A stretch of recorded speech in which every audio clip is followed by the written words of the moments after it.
Baik, Assalamualaikum warahmatullahi wabarakatuh. Yang terhormat kepada Pak Vicky selaku dosen pengampu mata kuliah AKL 1 kelas K013. Jadi di sini kami kelompok 2 ingin memaparkan materi terkait intercompany profit transaksi bonds atau keuntungan antar perusahaan transaksi obligasi pada chapter 7. Nah, di sini sebelum kami memaparkan materi, izinkan kami untuk memperkenalkan anggota kami masing-masing. Nah, untuk anggota kami yang pertama dengan saya sendiri, Rizky Amanda dengan akhiran NPM 002. Kemudian yang kedua ada Azhara Aulia Safira dengan akhiran NPM 003. Yang ketiga ada Nila Octavia Isnaini dengan akhiran NPM 004. Yang keempat ada Desi Triwayuningsi dengan akhiran NPM 008. Yang kelima ada Nurul Anissa dengan akhiran NPM 029. Dan yang terakhir ada Salsa Fitriandani dengan akhiran NPM 033. Baik, untuk materi yang pertama akan dijelaskan oleh rekan saya. Selanjutnya dengan saya Nurul Anissa akan menjelaskan materi pertama, yaitu transaksi obligasi antar perusahaan. Pada saat perusahaan menerbitkan obligasi, kewajiban obligasinya akan mencerminkan tingkat bunga pasar pada saat ini. Namun, perubahan suku bunga pasar selanjutnya akan menimbulkan perbedaan antara nilai buku dan nilai pasar liabilitas tersebut. Jika tingkat bunga pasar meningkat, maka nilai pasar liabilitas akan menurun, kecuali jika ada opsi nilai wajar untuk liabilitas dipilih, maka keuntungannya tidak akan diakui dalam pembukuan emiten berdasarkan prinsip akuntansi yang berlaku umum atau GAAP. Demikian pula penurunan suku bunga pasar menimbulkan kerugian yang belum direalisasikan dan tidak akan diakui. Selanjutnya yaitu jika opsi nilai wajar tidak digunakan, perusahaan penerbit dapat mengakui keuntungan atau kerugian yang belum diakui sebelumnya atas obligasi yang beredar dengan menghentikan obligasi yang beredar tersebut. Perusahaan induk yang mengendalikan seluruh pelunasan utang dan keputusan lain untuk entitas konsolidasi mempunyai beberapa opsi sebagai berikut. Yang pertama ada penerbit. Dari pihak induk ataupun anak perusahaan dapat menggunakan sumber daya yang tersedia untuk membeli dan menarik kembali obligasinya sendiri. Kemudian yang kedua ada emiten. Dari pihak induk ataupun anak perusahaan dapat meminjam uang dari entitas yang tidak terafiliasi dengan tingkat bunga pasar dan menggunakan dana tersebut untuk melunasi obligasinya sendiri. Opsi ini bisa disebut juga dengan pengembalian dana. Kemudian yang ketiga ada penerbit. Dari pihak induk ataupun anak perusahaan dapat meminjam uang dari afiliasi dan menggunakan hasilnya untuk dana pensiunnya sendiri obligasi. Kemudian yang terakhir ada afiliasi. Dari pihak induk ataupun anak perusahaan dapat membeli obligasi penerbitnya dari dapat membeli obligasinya penerbitnya dari luar entitas. Dalam hal ini obligasinya tersebut dihentikan secara konstruktif. Selanjutnya ada keuntungan dan kerugian konstruktif obligasi antar perusahaan. Keuntungan atau kerugian tersebut disebut konstruktif karena merupakan keuntungan atau kerugian yang direalisasikan dan diakui dari sudut pandang entitas yang dikonsolidasi, namun tidak dicatat dalam pembukuan tersendiri dari afiliasi pada saat pembelian. Nah, keuntungan dan kerugian konstruktif obligasi antara lain yaitu yang pertama ada keuntungan dan kerugian yang direalisasikan dari sudut pandang konsolidasi. Kemudian yang kedua ada yang timbul ketika perusahaan membeli obligasi afiliasi. Kemudian yang ketiga dari entitas lain. Kemudian yang terakhir dengan harga selain harga buku pada nilai obligasi. Tidak ada keuntungan atau kerugian yang timbul dari pembelian obligasi afiliasi pada nilai buku atau pinjam meminjam langsung antar afiliasi. Namun beberapa ahli teori akuntansi berpendapat bahwa keuntungan dan kerugian konstruktif pada transaksi obligasi antar perusahaan harus dialokasikan antara afiliasi pembelian dan penerbit sesuai dengan nominal obligasi. Misalnya, jika induk membayar $99.000 untuk $100.000 nilai nominal obligasi anak perusahaan yang belum dibayar dengan nilai premi yang belum diamortisasi yaitu sebesar $2.000, maka mereka akan mengalokasikan keuntungan konstruktif sebesar $3.000 atau $102.000 dari penjumlahan $100.000 ditambah nilai premi yang belum diamortisasi sebesar $2.000 dikurangi $99.000, maka $1.000 kepada induk dan $2.000 kepada anak perusahaan. Nah ini dikenal sebagai teori nilai par. Kemudian perubahan suku bunga pasar menghasilkan keuntungan atau kerugian bagi penerbit utang, sehingga prosedur akuntansi harus membebankan keuntungan dan kerugian tersebut kepada penerbit, terlepas dari bentuk transaksinya, yaitu penghentian langsung oleh penerbit atau pembeli oleh afiliasi, sehingga kegagalan untuk menetapkan seluruh jumlah keuntungan atau kerugian konstruktif kepada penerbit mengakibatkan pengakuan bentuk atas substansi dalam transaksi pelunasan utang.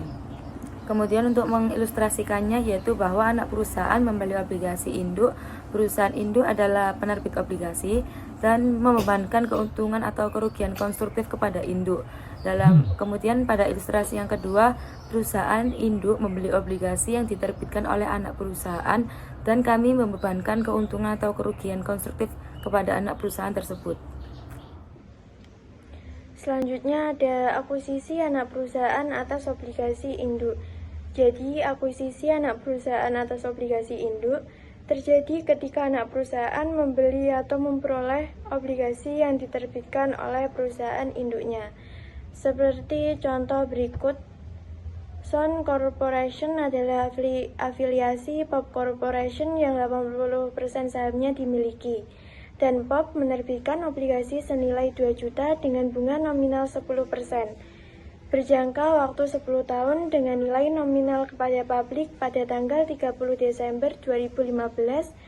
Pada tanggal 30 Desember 2016, Sun membeli obligasi tersebut senilai 200.000. Seharga 209 di pasar terbuka. Pembelian Sun mengakibatkan penghentian konstruktif obligasi Pop sebesar 200.000 dan kerugian konstruktif sebesar 9.000 yang diperoleh dari 209.000 dibayarkan untuk pensiun obligasi dengan nilai buku 200.000. Pop menyesuaikan pendapatan investasi dan akun investasi pada tanggal 31 Desember 2016 untuk mencatat kerugian konstruktif dengan metode ekuitas. Jadi diperoleh entry jurnalnya income from S di sebelah debit senilai 9.000 dan investment in Sun di sebelah kredit dengan nominal 9.000. Kemudian terjadi kerugian konstruktif sebesar 9.000 muncul dalam laporan laba rugi konsolidasi Pop dan anak perusahaan untuk tahun 2016 dan penerbitan obligasi 10% dilaporkan sebesar 1.800.000 dalam neraca konsolidasi pada tanggal 31 Desember 2016. Dan jurnalnya Loss on Constructive Retirement of Bonds 9.000 di debit dan 10% bond payable 200.000 di debit dan investment in bonds 209 di kredit. Selanjutnya ada akuisisi induk atas obligasi anak perusahaan. Jadi akuisisi induk atas obligasi anak perusahaan terjadi ketika perusahaan induk membeli atau memperoleh obligasi yang diterbitkan oleh anak perusahaannya. Seperti kasus ini, diasumsikan Sun menjual 2 juta dengan nominal 10%, obligasi 10 tahun kepada publik dengan nilai nominal pada tahun 30 Desember 2015. Dan Pop memperoleh 200.000 dengan nilai nominal obligasi ini seharga 209 pada tanggal 31 Desember 2016 di pasar terbuka. Pembelian oleh Pop mengakibatkan penghentian konstruktif obligasi Sun senilai 200.000 dan kerugian konstruktif sebesar 9.000 pada entitas konsolidasi. Kami hanya membebankan 80% kerugian konstruktif kepada pemegang saham pengendali karena pembeli obligasi anak perusahaan setara dengan penjualan upstream, di mana transaksi antar perusahaan mempengaruhi saham kepentingan non-pengendali. Dalam akuntansi investasinya, pada Son berdasarkan metode ekuitas, POP mengakui 80% kerugian konstruktif pada tanggal 31 Desember 2016 dengan jurnal sebagai berikut. Income from S senilai 7.200 ini diperoleh dari 200.000 dibagi dengan 80%. Kemudian investment in Son di sebelah kredit senilai 7.200. Selanjutnya ada obligasi induk yang dibeli oleh anak perusahaan. Obligasi induk yang dibeli oleh anak perusahaan adalah obligasi yang diterbitkan oleh perusahaan induk dan dibeli oleh anak perusahaannya. Seperti contoh kasus berikut.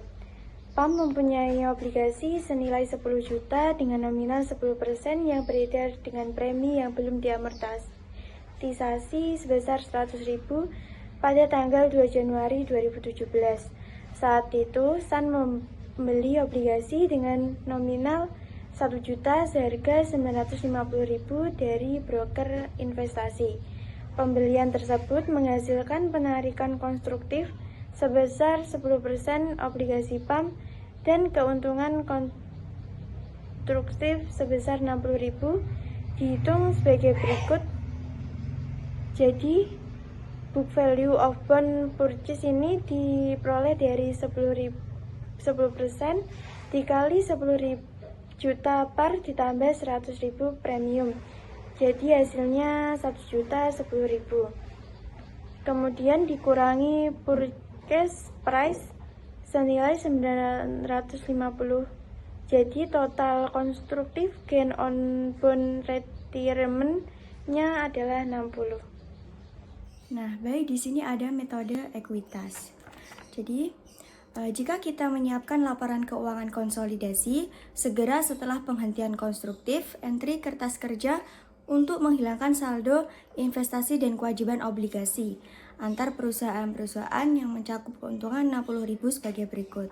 Nah, sebelumnya tabel di bawah ini itu tabel yang disiapkan oleh si parent waktu mengerjakan kertas kerja konsolidasi. Nah, apa sih yang harus diperlukan? Jadi yang jelas adalah harus menghilangkan bond payable-nya dan menghapus investment income. Jadi angkanya tinggal dimasukin saja. Nah, jadi di sini ada pada 2 Januari 2017 hutang obligasinya sebesar 1.010.000, investasi pada obligasi PAM 950.000 dan keuntungan dari penghasilan obligasi sebesar 60.000. Nah, di sini selanjutnya ada contoh kasus, yaitu soalnya selama tahun 2017, PAM mengamortisasi premi obligasi pada pembukuannya dan Sun mengamortisasi diskon atas investasi obligasinya dengan asumsi bunga dibayarkan pada tanggal 1 Januari dan 1 Juli. Dan obligasi jatuh tempo pada tanggal 1 Januari 2022, yang berarti 5 tahun setelah pembelian. Dan menggunakan amortisasi garis lurus yang digunakan pada akhir tahun. PAM di sini mengamortisasi 20% premi obligasi setiap tahun dan Sun mengamortisasi 20% diskon setiap tahunnya. Nah, jadi selama 2017 PAM menerbitkan obligasinya itu yang semi annually. Jadi dia bunganya tetap 2 kali setahun, yaitu pada bulan Januari dan juga bulan Juli. Di sini di Juli karena langsung dibayar, maka jurnalnya itu beban bunga pada kas sebesar 500.000. Nah, 500.000 ini dari mana? Dari 10%-nya 10 juta dibagi 2. Kenapa kok 2? Karena kan setahunnya 2 kali. Kemudian di bulan Desember, karena bayarnya nanti baru Januari, kita ngakuinnya sebagai hutang bunga. Jadi di debitnya itu beban bunga, di kreditnya hutang bunga. Lalu, kemudian kalau di bukunya parent tadi mengakui sebagai beban bunga kan. Nah, sedangkan di bukunya subsidiary, dia itu mengakuinya sebagai pendapatan. Itu pada bulan Juli atas beban bunga. Beban bunga tadi diakui sebagai pendapatan bunga. Nah, untuk yang bulan Desembernya, dia itu mengakui piutang bunga sebagai kreditnya adalah untuk kreditnya itu pendapatan bunga. Karena apa? Dia belum menerima uang dari bunganya tadi. Nah, kemudian untuk terkait dengan diskonnya itu harus diamortisasi. Nah, kita pakai straight line atau garis lurus, metode garis lurus lah. Kenapa kok pakai metode garis lurus? Boleh nggak kalau semisal pakai metode-metode yang lain? Boleh, tapi di sini kita gunakan garis lurus itu kenapa? Karena untuk mempermudah memahami alurnya. Nah, di sini kan untuk preminya 100.000, tapi karena obligasinya ini jatuh temponya 5 tahun, maka per tahunnya mengakui 2020 di bukunya PAM ya pada tanggal 31 Desember itu. Sedangkan untuk punyanya subsidiary, diskonnya sebesar 50.000 itu dibagi 5. Jadi per tahunnya mengakui 10-10. Selanjutnya pada tanggal 31 Desember 2017 setelah posting entry di atas, buku besar PAM dan saya menunjukkan saldo berikut. Jadi bond payable-nya bukan lagi 10.100 tapi jadi 10.080 karena sudah dikurangi 20. Dan untuk investasi di PAM juga yang tadinya 950 jadi 960 karena sudah ditambah 10.000. Nah, selanjutnya ayat jurnal kertas kerja untuk mengeliminasi rekening obligasi timbal balik pada tanggal 31 Desember 2017 adalah untuk mengeliminasi resiprokal akun di bulan Desember sama membalik obligasinya. Kemudian kita hapuskan investasi di PAM, lalu pendapatan bunganya di debit, beban bunganya di kredit. Nah, selisihnya itu masuk ke keuntungan dari penghentian obligasi. Nah, jurnal ketiganya yaitu hutang bunga pada piutang bunga. Dan selanjutnya akan jelaskan teman saya. Nah, selanjutnya mengenai kertas kerja konsolidasi serta entry jurnal konsolidasi. Pendapatan investasi PAM untuk tahun 2017 ini meningkat sebesar $48.000 dari penghentian konstruktif obligasi. Ini tuh dari 60.000 keuntungan konstruktif dikurangi 12.000 pengakuan keuntungan. Nah, pada tahun 2018, 2019, 2020 hingga 2021, pendapatan investasi PAM akan berkurang $12.000 setiap tahun karena keuntungan konstruktif itu diakui dalam pembukuan PAM dan SAN. Dengan kata lain, selain merekamnya, bagian dari pendapatan yang dilaporkan SAN pada masing-masing 4 tahun ini, PAM membuat jurnal berikut untuk menyesuaikan pendapatannya dari SAN untuk pengakuan atas keuntungan konstruktif, itu dalam ribuan. Nah, jurnalnya itu pendapatan SAN pada investasi SAN sebesar 12. Untuk entry jurnal kertas kerja berikut mengkonsolidasikan laporan keuangan PAM Corporation dan anak perusahaan pada tanggal 31 Desember 2017. Untuk yang A itu hutang obligasi sebesar 1.008 pada keuntungan dari penghentian obligasi sebesar 48 dan investasi pada obligasi PAM sebesar 960. Nah, jurnal ini tuh untuk memasukkan keuntungan dan menghilangkan ikatan timbal balik, jumlah investasi dan kewajiban obligasi. Ini tuh termasuk premi yang belum diamortisasi. Untuk yang B, jurnalnya pendapatan bunga itu sebesar 110 pada beban bunga sebesar 98 dan keuntungan dari penghentian obligasi sebesar 12. Nah, jurnal ini untuk menghilangkan pendapatan bunga timbal balik dan bunga jumlah biaya. Untuk yang C itu pendapatan dari SAN pada investasi SAN itu sebesar 202. Nah, jurnal ini itu untuk membangun timbal balik, menghilangkan pendapatan investasi dan menyesuaikan akun investasi ke saldo awal periode. Untuk jurnal yang D ini bagian kepentingan non-pengendalian pada kepentingan non-pengendalian itu sebesar 66. Nah, jurnal ini itu untuk memasukkan bagian kepentingan non-pengendalian dari pendapatan SAN. Untuk jurnal yang E itu laba ditahan SAN sebesar 4.000, saham biasa SAN sebesar 5.000, pada investasi SAN sebesar 6.300, dan kepentingan non-pengendalian 1 Januari 2017 sebesar 2.700. Nah, jurnal ini itu untuk menghilangkan akun investasi dan ekuitas timbal balik dan mengatur awal kepentingan non-pengendali. Untuk Jurnal yang F itu hutang bunga pada piutang bunga sebesar 50. Nah, jurnal ini itu untuk menghilangkan jumlah utang bunga timbal balik dan jumlah piutang bunga.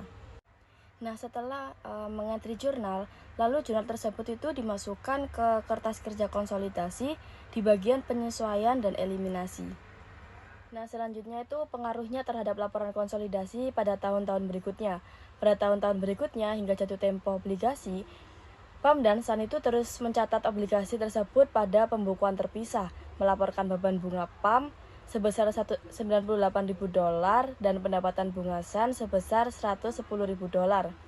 Selisihnya itu $12.000 diakui dalam pembukuan PAM sebagai penyesuaian pendapatan investasi. Laporan keuangan konsolidasi untuk tahun 2018 hingga 2021 itu menghilangkan seluruh saldo terkait obligasi antar perusahaan.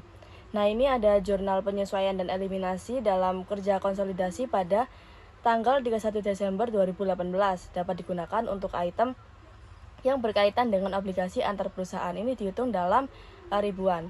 Nah, jurnalnya yaitu pendapatan bunga sebesar 110, hutang bunga 50, hutang obligasi 10% 1006, pada beban bunga 98, piutang bunga 50, investasi pada obligasi PAM 970 dan investasi SAN 48. Nah, ayat jurnal ini tuh mengeliminasi jumlah pendapatan dan beban bunga timbal balik, jumlah piutang dan utang bunga timbal balik, serta jumlah investasi dan kewajiban obligasi timbal balik. Kami mengkreditkan sisa selisih sebesar $48.000 ke akun investasi SAN untuk membangun timbal balik antara investasi PAM di SAN dan akun ekuitas SAN pada awal tahun 2018. Hal ini diperlukan karena PAM meningkatkan akun investasinya pada tahun 2017 ketika PAM menyesuaikan pendapatan investasinya, memperhitungkan keuntungan konstruktif. Dengan kata lain, akun investasi PAM di SAN melebihi nilai buku dasarnya di SAN sebesar $48.000 pada tanggal 31 Desember 2017. Entry kertas kerja tahun 2018 ini itu untuk menyesuaikan akun investasi SAN menghasilkan timbal balik dengan akun ekuitas SAN dan dimasukkan ke dalam kertas kerja konsolidasi sebelum menghilangkan jumlah investasi dan ekuitas timbal balik. Nah, untuk tabel yang di sebelahnya itu adanya interest expense sama interest payable itu tetap. Nah, yang berubah ini di nilai bonds payable. Awalnya di tahun 2017 nilainya 10.080, lalu di tahun 2018 berkurang 20 menjadi 10.060. Di tiap tahun berkurang senilai 20 sampai tahun 2021 sehingga memiliki nilai 10.000. Nah, untuk investment PAM-nya ini tiap tahunnya bertambah 10. Di tahun 2017 itu senilai 960, tahun 2018 senilai 970. Sehingga nilainya akan menjadi 1.000 di tahun 2021. Kemudian mengenai pembelian induk obligasi perusahaan, di mana pembelian induk obligasi perusahaan merupakan proses di mana investor membeli obligasi yang diterbitkan oleh perusahaan sebagai sumber pendanaan. Nah, dalam transaksi ini investor memperoleh obligasi yang memberikan bunga tetap atau variabel sesuai dengan ketentuan yang disepakati. Nah, obligasi yang dimaksud itu merupakan bukti utang perusahaan kepada investor yang akan dikembalikan bersama dengan bukti pada saat tanggal jatuh tempo yang telah ditentukan. Kemudian ada contoh di sini yang didapat dari buku BABS pada CH7. Nah, diketahui S sebagai issuer dan P sebagai purchaser. Kemudian si S memiliki obligasi sebesar 10 juta, 10% 5 tahun, dan mempunyai punya posisi unamortized diskon sebesar 300.000 dan semi-annually 1 Januari dan 1 Juli. Kemudian si P ini membeli 50%-nya. Nah, berarti 50% tersebut itu dari per value-nya itu 5 juta dan dibayar sebesar 5.150.000. Nah, dalam mencari gain or loss constructive retirement itu bukan sekedar hanya selisih 5.150.000 dikurangi dengan 5 juta. Dan kalau ingin mencari gain or loss harus dari book value dari bonds-nya karena di situ memiliki unamortized discount. Nah, unamortized itu memiliki sifat untuk mengurangi. Next. Lanjut. Kemudian ada langkah-langkah menghitung gain or loss dari transaksi constructive retirement. Yang pertama, proporsinya sudah diketahui pada slide sebelumnya bahwa memiliki proporsi sebesar 50%. Nah, book value bonds dibeli itu kita dapat dari perhitungan 50% dikalikan 10 juta dikurangi 300.000. Nah, mendapatkan hasil 4.850.000. Kemudian book value bonds tersebut disandingkan dengan kas yang dibayarkan oleh P untuk membeli bonds. Jadi hasilnya yang 4.850.000 itu dikurangi dengan 5.150.000. Maka hasilnya 300.000. Nah, di situ mengalami loss. Selanjutnya, untuk langkah menghitung premi atau diskon yang muncul dari sudut pandang purchaser atau akun investment in bonds. Nah, di situ pertama-tama mencari selisih di antara kas dan fair value. Nah, yang telah diketahui, kas yang dibayarkan itu sebesar 5.150.000 dan untuk par value bond sendiri nominalnya 5 juta. Maka ketemulah selisih 150.000 premi dikarenakan kas yang dibayarkan lebih tinggi. Nah, dari dua diantaranya ada perihal yang penting dalam hal perhitungan interest income yang diperoleh P karena adanya amortisasi dalam soal tersebut. Nah, amortisasi diskon itu umumnya bersifat dalam menambah nilai obligasi. Next. Kemudian dalam metode ekuitasnya. Nah, dalam buku tersebut juga langsung terdapat beberapa contoh soal, di antaranya Sun melaporkan laba bersih sebesar 750.000 untuk tahun 2017 dan Pop menghitung pendapatannya sebesar 459.000 dari Sun. Nah, diketahui untuk perhitungannya sendiri sudah tertera dalam slide tersebut. 675 didapat dari 90.000 dari pendapatan Son. Berarti 750.000 dikalikan 90%. Maka mendapatkan hasil 675. Dan dikurangi 270 didapatkan itu dari 300.000 dikalikan dengan 90%. Maka kemudian ditambahkan 54.000 dari 60.000 pengakuan kerugian konstruktifnya, kemudian dikalikan dengan 90%. Maka didapatkan hasil bahwa pendapatan investasi dari Son sebesar 459.000. Next. Lanjut, kemudian ada jurnalnya. Nah, di sini ada entry jurnal yang dibuat Pop untuk memperhitungkan investasinya di Son selama tahun 2017. Nah, ini dalam ribuan ya. Jadi, untuk mencatat 90% dari pendapatan Son yang dilaporkan pada tahun 2017, di sini jurnalnya pada tanggal 31 Desember 2017 ada jurnalnya investasi pada penghasilan sebesar 675.000. Nah, nominalnya ini didapat dari perhitungan slide sebelumnya yang sudah saya jelaskan. Nah, jurnalnya ini investasinya berarti menambah aset dan untuk penghasilannya juga menambah.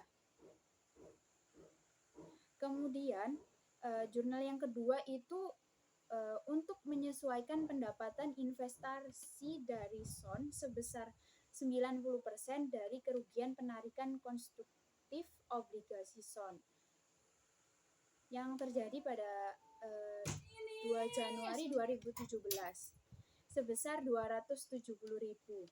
Nah, untuk jurnalnya sendiri yakni pada tanggal 31 Desember 2017 pendapatan pada investasi. Nah, di sini investasinya itu mengurangi aset ya. Dan jurnal yang ketiga ada untuk menyesuaikan pendapatan investasi dari SON sebesar 90% dari pengakuan sedikit demi sedikit sebesar 60.000 atas kerugian konstruktif obligasi SON selama tahun 2017. Nah, untuk nominalnya sendiri masih sama didapat dari slide sebelumnya yang sudah kita hitung. Untuk jurnalnya pada tanggal 31 Desember 2017 di jurnal investasi pada penghasilan.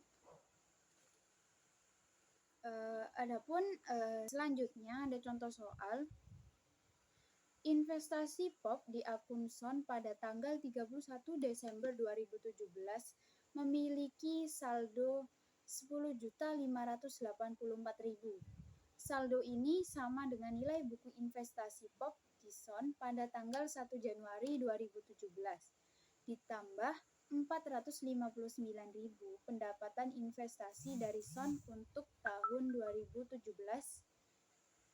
Nah, di situ bisa dilihat sudah ada perhitungannya juga. Nah, untuk yang pertama, investasi pada SON 1 Januari sebesar 10.125.000 yang didapat dari 11.250.000 dikalikan dengan 90%-nya. Nah, 11.250.000 ini kita dapatkan dari soal. Dengan diketahui SON memiliki capital stock sebesar 10 juta, kemudian ada retained earning sebesar 250.000. Nah, 10 juta ditambahkan dengan 250.000 berarti hasilnya 10.250.000. Nah, di situ terdapat keterangan bahwa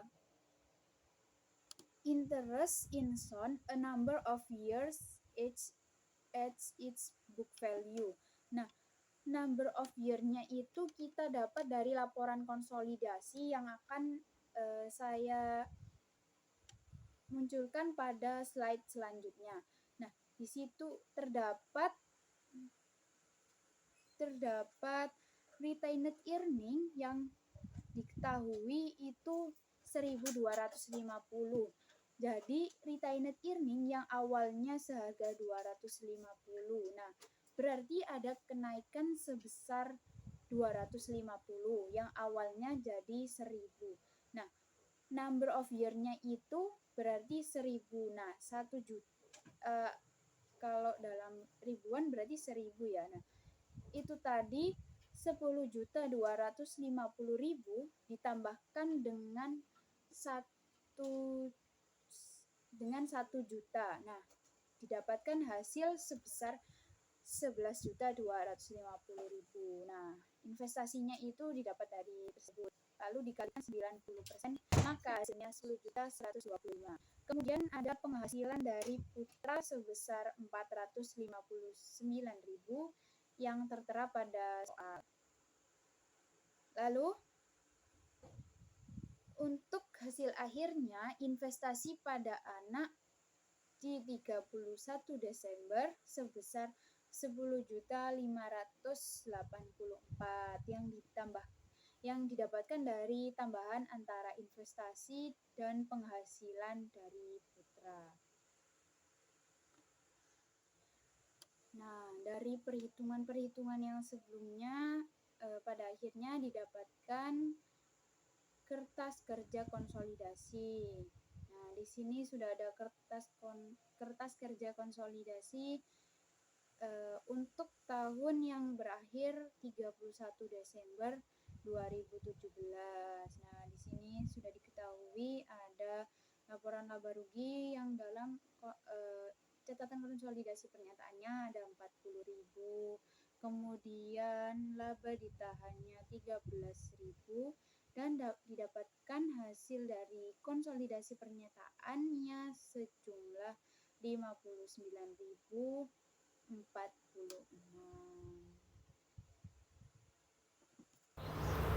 Baik, di sini saya akan melanjutkan untuk pengaruh kerugian konstruktif terhadap hasil saham non-kontrol dan laba bersih konsolidasian. Nah, kasusnya itu sama, cuman di sini bagian NCI untuk tahun 2017 adalah 51.000. Nah, kami menugaskan kerugian konstruktif dari SON. Nah, kami membebankan NCI sebesar 10% dari $300.000 kerugian konstruktif dan mengkreditkannya sebesar 10% dari pengakuan sedikit demi sedikit sebesar $60.000 atas kerugian konstruktif selama tahun 2017. Oleh karena itu, bagian NCI untuk tahun 2017 adalah 10% dari kepemilikan SON sebesar 510.000 realisasi pendapatan dan bukan 10% dari laba bersih SON yang dilaporkan sebesar $750.000. Nah, penghentian konstruktif utang obligasi ini mengurangi bagian kepemilikan pengendali atas laba bersih konsolidasi untuk tahun 2017 sebesar 216.000. Kami mencerminkan pengurangan ini dalam laporan laba rugi konsolidasi dengan memasukkan kerugian sebesar 300.000 ini pada penarikan konstruktif obligasi. Nah, penghapusan pendapatan bunga sebesar 470.000 dan beban bunga sebesar 530.000. Kemudian pengurangan bagian NCI ini sebesar 24.000. Dari mana? Dari 75.000 berdasarkan laba bersih yang dilaporkan SON hingga 51.000 saham NCI untuk tahun ini. Oke, baik, selanjutnya di sini terdapat constructive loss sebesar 300 dari soal tadi. Kemudian elimination of interest income sebesar 470. Nah, sudah dijelaskan tadi ada elimination of interest income sebesar 470 di slide sebelumnya. Nah, ketika di total decrease-nya sebesar $770. Kemudian increased by-nya ada elimination of interest expense sebesar 530.000 dari kasus juga, dari soal tadi juga. Kemudian reduction of non-controlling interest atau NCI-nya sebesar $24. Dari mana? Dari 75.000 dikurangi 51.000. Kemudian totalnya sebesar $554. Nah, ketika dijumlah, efek on controlling interest for 2017-nya sebesar $216. Baik, di sini ada consolidation work paper entries atau entry kertas kerja konsolidasi. Nah, ini tuh sebenarnya sama aja atas rangkuman dari jurnal A sampai F yang dibahas di slide sebelumnya. Itu kan juga membahas entry kertas kerja konsolidasi. Ada jurnal A hingga F. Nah, ini sama aja, cuma dirangkum di sini. Ininya juga sama, interest income sebesar 470 sama yang di kredit ini interest expense sebesar 530. Masih sama. Kemudian slide selanjutnya. Baik, selanjutnya yaitu pengaruhnya terhadap laporan konsolidasi pada tahun-tahun berikutnya. Nah, kerugian atas pelunasan obligasi itu hanya muncul pada laporan laba rugi konsolidasi pada tahun berjalan, di mana kami itu secara konstruktif menarik kembali obligasi tersebut. Pada tahun-tahun berikutnya, kami mengalokasikan bagian kerugian konstruktif yang belum diakui antara akun investasi atau kepentingan pengendali dan kepentingan non-pengendali atau NCI.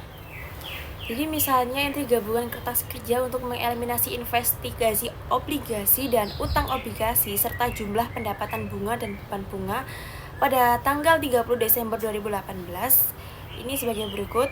Di sini untuk interest income sebesar 470 dan interest expense sebesar 530 ini tetap sama seperti slide sebelumnya. Di sini yang membedakan itu ada bonds payable sama investment in sound bond. Untuk bonds payable di sini mengalami amortisasi lagi.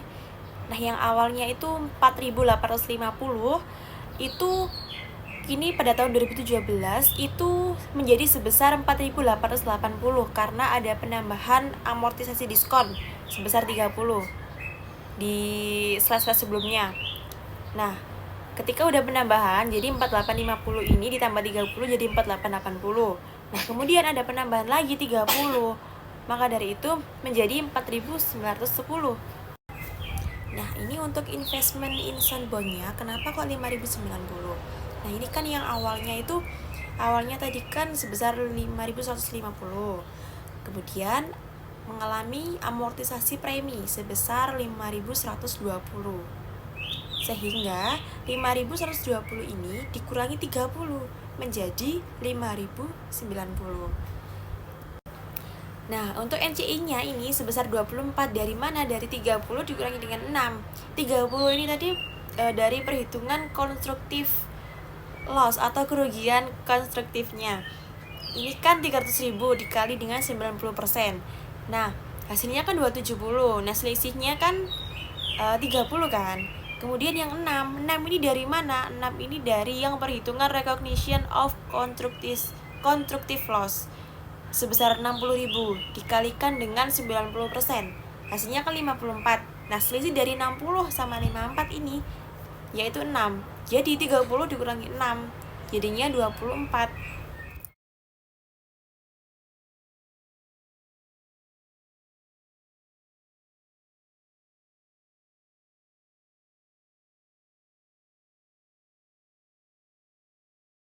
Nah, ini untuk subsidiary bonds held by parents your subsequent to year of intercompany purchase. Ini cuma memindahkan aja dari jurnal-jurnal sebelumnya. Investment in sound bond-nya itu pada tahun 2021 itu 5.000 ya, karena investment in sound bond-nya ini mengalami premi. Jadi diamortisasi itu makin lama makin kecil.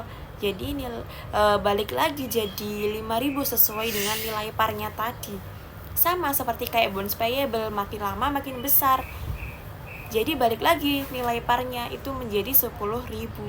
Nah, untuk interest income sebesar 470, terus interest receivable sebesar 250, interest expense dan interest payable juga sama seperti kayak perpindahan dari jurnal-jurnal sebelumnya. Terus untuk debitnya itu investment in sound-nya 54 seperti yang tadi saya jelaskan. Kemudian NCI-nya 6, interest income-nya 470, terus bond payable-nya 5.000, interest payable-nya 250, investment in sound bond-nya pada tahun 2021 5.000, interest expense-nya 530 dan interest receivable-nya 250. Jadi seperti itu. Jadi cuman kayak memindahkan aja ke laporannya ini. Oke, baik. Untuk bab ini sudah kami jelaskan semuanya. Mohon maaf jika kami terdapat kesalahan kata. Wassalamualaikum warahmatullahi wabarakatuh.